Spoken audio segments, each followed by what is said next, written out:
అత్తమ్మా ఏంటత్తమ్మా రెండు పెట్టారు? ఇది పచ్చిరొయ్యలు, కోడిగుడ్లు, ఈగురు. సూపర్ అత్తమ్మా. ఇక ఇంకొకటి ఇదిగో. ఏంటత్తమ్మా అది? ఇది పచ్చిరొయ్యలు. అవునత్తమ్మా. సోంపు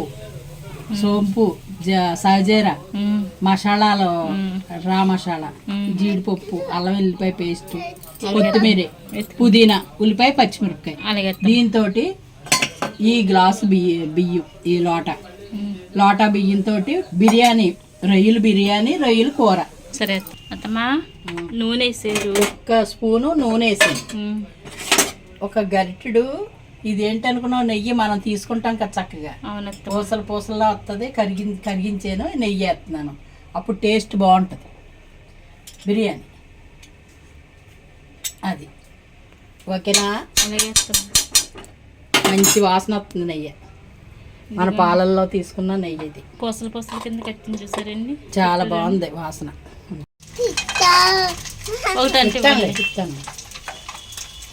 నవలాలి బాగా, అలా మింగకూడదు. జీడిపప్పు వేసి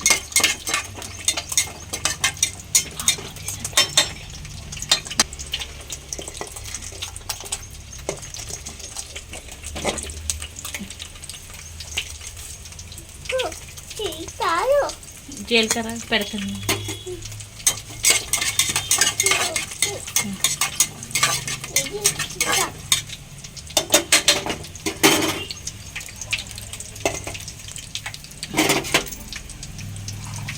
ఈ పక్కన కూర వేస్తున్నాను, ఒక పక్కనేమో ఇది పెట్టాను. ఇక గుడ్లు ఎగిపోయినాయి, తీసేస్తున్నాను.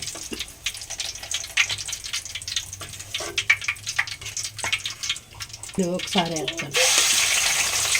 పండు బాగుంటుందని ఇలా వేసి 5. ఓకేనా? ఈలోపు ఇది ఎగిపోయింది. అది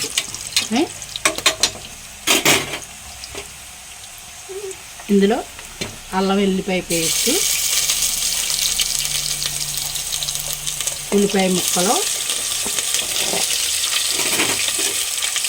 వేసి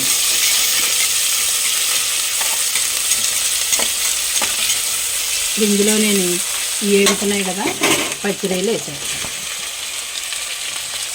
ఆ పచ్చిరొయ్యల్లోనే పుదీనా వేసేస్తాను, కొత్తిమీర తర్వాత వేస్తాను. కొంచెం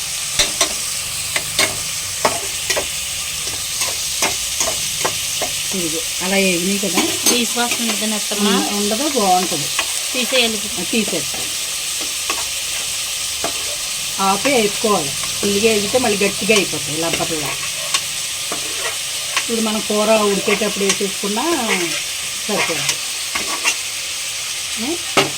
ఇప్పుడు ఇందులో ఉల్లిపాయ ముక్కలు వేసేది కూరలో. ఊడుపు ఉండాలి బిర్యానీలో కదా అని ఎక్కువ ఉల్లిపాయలు వేసాను.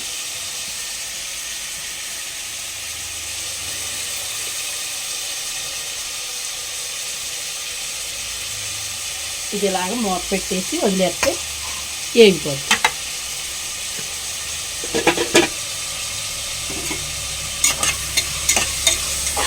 ఇప్పుడు ఇందులోకి మనం వేయవలసినవి అన్నీ కూడా మసాలాలు వేసుకున్నాం కదా. కొంచెం ధనియాల పొడి వేస్తాను. ఇదిగోండి ధనియాల పొడి, ఉట్టి ధనియాల పొడి. నేను ఇంకా ఘాటు పనికిరాదని కొంచెం ఇదిగో పించాపు 2 ఏళ్ళతోటి జీలకర్ర పొడి అంతే.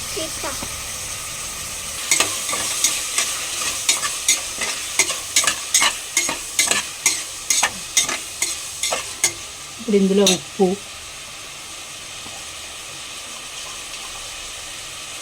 రైస్కి సరిపడా ఉప్పు. ముందు ఇందులో ఎందుకు వేస్తున్నాం అంటే పచ్చిరొయ్యలు ఉన్నాయి కదా, ఉప్పు పట్టుకుంటుందని వేస్తున్నాను.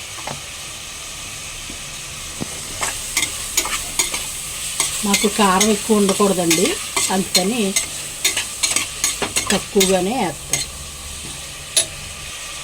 పసుపు 1 రవ్వ, ఇదిగోండి కొంచెమే కారం. పచ్చిమిరపకాయలు, ఆ మసాలాలు అవి ఉండి చప్పగానే ఉండాలన్నమాట మాకు బిర్యానీ.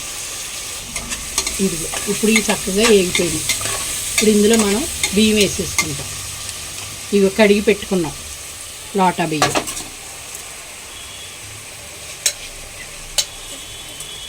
తినకూడదు బియ్యం. ఇదిగోండి ఇలాగా మనం కలిపేసుకుని ఇప్పుడు ఇందులో 1.5 నీళ్ళు, ఇదిగోండి 1 దిండులు కదా, ఇంకొక హాఫ్ బాస్మతి రైస్ 1కి 1.5 ఫుల్గా కూడా పోయలేదనమాట. అంటే కడిగి పెట్టుకున్నాం కదండి, అందులో కొంచెం వాటర్ శాతం ఉంటుంది, అందులోకి బియ్యం చాలా స్మూత్గా ఉడికిపోతుంది. ఇదిగోండి కొంచెం నిమ్మరసం, ఎక్కువ కాదు, పించాప్ అంతే చాలు. 2 విజిల్లు వచ్చేసిన తర్వాత సిమ్లో పెట్టి కట్టేస్తాను.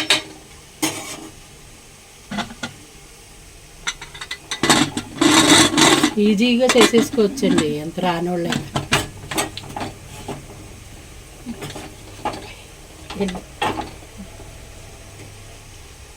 ఒకసారి చూసి చిన్నమంటే అది కొంచెం టీ. అదిగోండి కూర ఇది బాగా మగ్గిపోయింది. ఇప్పుడు ఇందులో కూడా వేయవలసినవి అన్నీ వేసేసుకుందాం. ఏముంది, ఉప్పు, కారం, ధనియాల పొడి, జీలకర్ర పొడి, ఇగోండి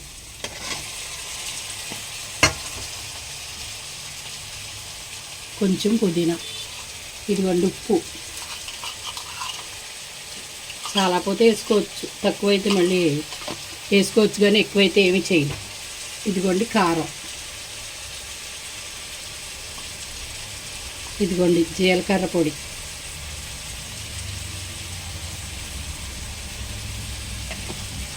ఇదిగోండి 1 స్పూను ధనియాల పొడి, కొంచెం పించా పేస్తాను గరం మసాలా పొడి, ఇది చాలా తక్కువ అంతేనండి. ఇంకా మనం ఉప్పు కారం అన్నీ వేసుకున్నాం కదా, కలిపేసుకుని దీన్ని కొంచెం కరివేపాకు ఒకటే వేసుకోవాలి. నీళ్ళు పోసేసి పెట్టేస్తే ఉడికాక చూపిస్తాను మళ్ళీ. కొంచెం నీళ్ళు పోసేసి అంతేనండి, ఇంకా అలాగే ఉడికిపోద్ది. మూత పెట్టేస్తాను.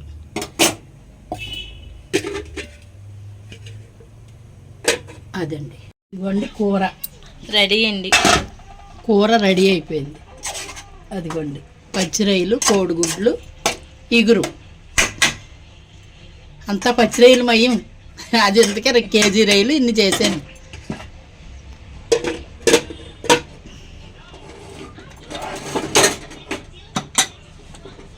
ఇప్పుడు బిర్యానీ చూద్దాం.